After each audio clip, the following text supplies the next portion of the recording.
have a Pentair ic40. The original only lasted 3 years. The replacement is pricey, but still feel it is worth it, although it seems to be producing too much chlorine.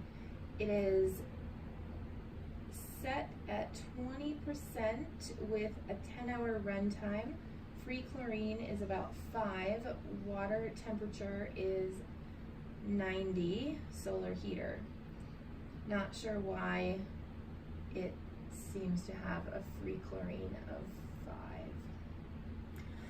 5. Are you adding chlorine any other way?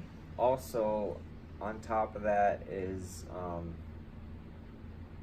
how large is the pool? Or is this a hot tub? I mean, I don't know. It sounds like a pool because you're running at 90 degrees with the solar heater.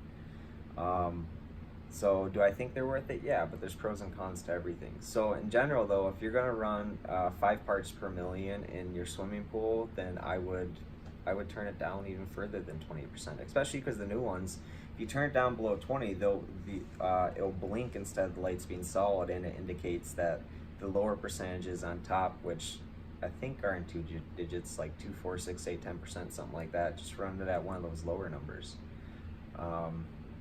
But yeah, especially when you run water that hot, your water chemistry is more important, so don't let it get too carried away.